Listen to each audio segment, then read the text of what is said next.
Well, it happened again. Another beloved property being rebooted for modern audiences, adding youth and diversity to try to capture your hearts once more. That 90s show. Because when the 80s show didn't work out, guess we gotta try the 90s. But did they screw it up? Is it as bad as it looks? Did it go woke? Well, I watched it for you to find out. Let's talk about it.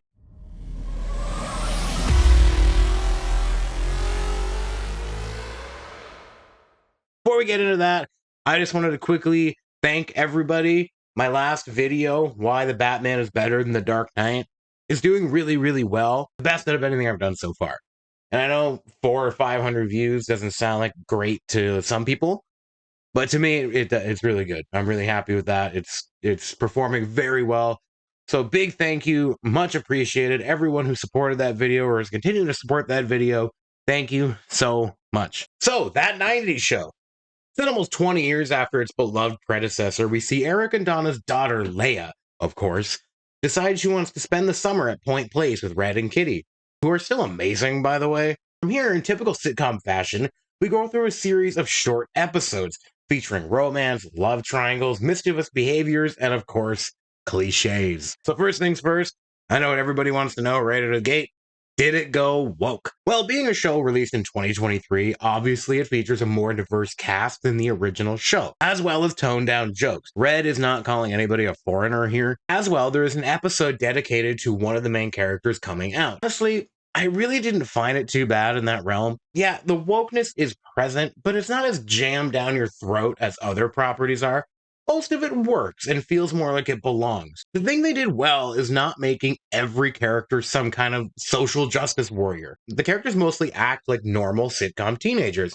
Sure, Gwen does make the odd comment about the patriarchy from time to time, but so did Donna. Much like that 70s show, that 90s show does have its social commentary, but nothing's too heavy-handed. With that said, it did feel like it was going to be after the first episode, but it managed to steer pretty clear of the woke brokenness. I'm sure some people will disagree and find the limited amount of wokeness that is in it annoying. It's way better than it could have been. Speaking of characters, most of the OG characters make their wonderful returns, playing their roles excellently, like they never stopped. And the new characters are terrible. Okay, they're not the worst, but they're not good. Grow on you a little as the show progresses, which is a running theme here. But they all still feel weak and forgettable by the end. There are no standouts here that will be rising stars like Ashton Kutcher's Kelso.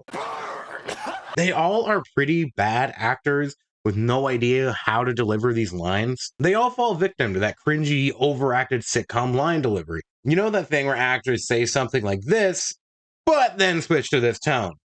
Then set up a joke and pause, before going to the punchline. Could any of these guys be more Chandler Bing? Look, sitcom acting is a very special talent, believe it or not. You have to deliver often cheesy lines around a live studio audience, but still make the dialogue sound natural. Matthew Perry was actually incredibly gifted at this because humor came to him very naturally. We have to assign heads to something. Right. Okay, ducks is heads because ducks have heads.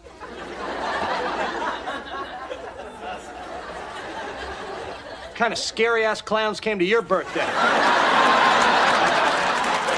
Unfortunately, these young actors are not in the same boat. I mean, it also doesn't help that the writing here is pretty atrocious. Somehow the writers got the voices of the OG characters down pat, but then suddenly forgot how people talk when it came to the kids. 90% of the jokes here wouldn't land, even if these kids knew what they were doing. Also, all these characters are one-note archetypes that are really poorly realized. This show doesn't know how to make lovable idiots actually lovable. They're just idiots. Leia is the only one here with any arcs, goals, emotional beats, or multiple character traits. Though I think the actress is kind of meh, doing like an Eric Foreman impression. I could buy that she was Eric's daughter. But with Kelso's kid, I didn't buy it at all. Sure, he isn't the brightest, he's a man whore, but this character, this Nate character, is literally new Kelso. He's a big, goofy, horny moron. This is how Kelso's kid should have been. And I get it. That's the whole curveball. But when the show makes so many comments about Jay being a typical Kelso, You really don't need an even goofier idiot. On that note too, all the characters are basically shittier rehashes of the OGs, minus the Hyde. Gwen is just Donna, Ozzy is Bargain Bin Fez. I mentioned the two Kelsos, but then there's Nikki, who is kind of the odd one out, because she doesn't totally feel like Jackie, but then she also doesn't totally feel like anything. She's the most useless character I've ever seen. Like, you could totally remove her from the show and it changes nothing, except for the love triangle thing it adds in the last 5 minutes of the whole season. But until that last 5 minutes, she serves literally no purpose in this show. Beyond the kids, the show itself has nothing to say. Most of the concepts and stories here have been done a million times, even in that 70s show. Raves, kegs, driving incidents, sex and dating, and Red hating everybody. There is nothing new here for anyone. Even if you haven't seen that 70s show, these tropes are littered across all sitcoms. That 90s show starts on a really bad foot, but like I said, if you can bear through it, there is some enjoyment to be had in the mid to season finale. It seems the jokes got a little better with time, and they knew to focus on Red and Kitty a lot, who were as great as ever. In fact, I think Kitty has reached her funniest in this series, often stealing the show. Especially in this scene where she gets picked up at the dentist and she's still high as a fucking kite. Stop encouraging her. But this is fun. She's high as a kite that's also on drugs. Now, I don't think fixing the teen characters would totally fix the show, but it would help. Even if you did, it's still a tired retread that doesn't progress the original story in any meaningful way, or have any new comedy territory to chart. It's painfully unfunny at times, and then just plain cringy at others. The show does have an over-reliance on nostalgia and reference. Like, the crew knew that the new characters sucked, but even those most of the time are rushed and crappy. They try to recreate the rotating camera effect, but it just feels so sloppy. And like, the cam op didn't know what he was doing.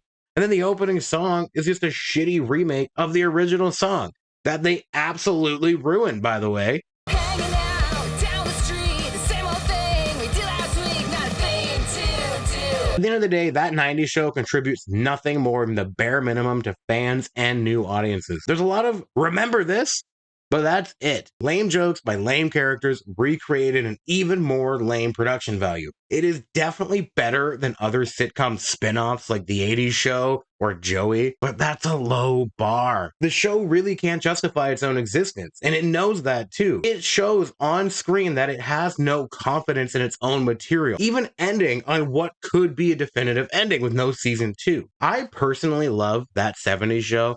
It's my second favorite sitcom next to Friends. And even with that bias, I can't in good conscience recommend anybody wasting their time on this show. There is far better content for you to be wasting your time on, like this review.